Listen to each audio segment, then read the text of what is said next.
கர்த்தருக்கே ஸ்தோத்திரம் உண்டாவதாக. May all glory be to God's holy name today.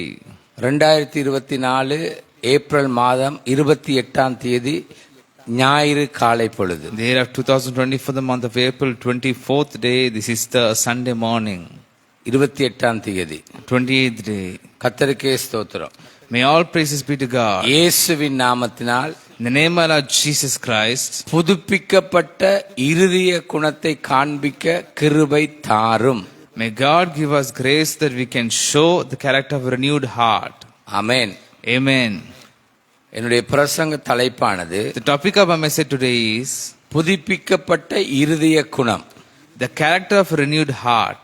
புதுப்பிக்கப்பட்ட இருதய குணமானது முற்றிலும் தேவனுக்கென்று ஒப்புக் கொடுக்கப்பட்ட வாழ்க்கையாகும். The character of a renewed heart refers to a life that is dedicated to God. கவனியுங்கள், நன்மைக்கு பொக்கிஷமான வாழ்க்கையாகும். This life is a treasured good. கர்த்தருக்கே மகிமை.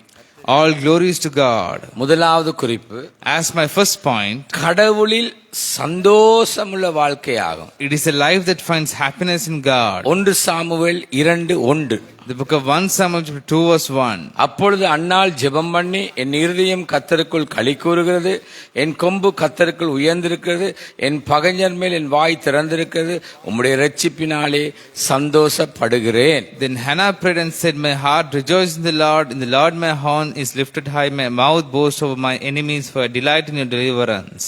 துக்கங்கள் தாமதங்கள் மத்தியில் கர்த்தரே அடைக்கிறவர் திறக்கிறவர் என்பதில், அவரே நம் தலையை உயர்த்துகிறவர் என்பதை உலகமே அவருடைய திட்டத்தை காண பண்ணுகிறவர்.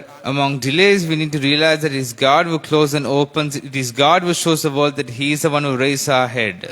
கொம்பையும் உயர்த்துகிறவர். He raised the horns. இரண்டாவது குறிப்பு, As my second point, ஒருமையும் உத்தமமான வாழ்க்கை காணப்படும். there will be one mind, honorable life. கவனியுங்கள், புதுப்பிக்கப்பட்ட இருதய குணமானது Listen, a character of renewed heart ஒருமையும் உத்தமமான வாழ்க்கையை காண கிருபை செய்யும். will be one mind, honorable life. அப்போஸ்தலர் 2:46. The book of Acts chapter 2 verse 46.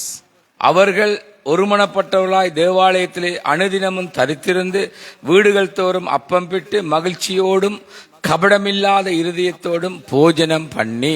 Every day they continued to meet together in the temple courts. They broke bread in their homes and ate together with glad and sincere hearts. புதுப்பிக்கப்பட்ட இருதய குணத்திலே A character of renewed heart. ஒருமைப்பாடு காணப்படும். There will be one mind. மகிழ்ச்சி காணப்படும். They will work to fulfill God's will. கபடமில்லாத இருதயத்தோடு தேவனுடைய திட்டத்தை இணைந்து நிறைவேற்றுவார்கள். They will work to fulfill God's will with happiness and innocent heart. உங்களை ஆராய்ந்து பாருங்கள்.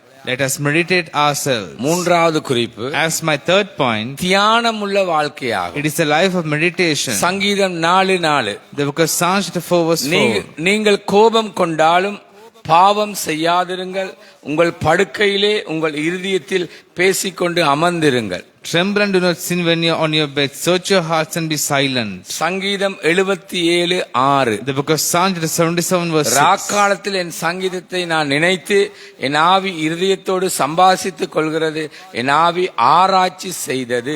I said, let me remember my song in the night, let me meditate in my heart, and my spirit made diligent search. தேவ சந்திப்போம். Therefore let us live our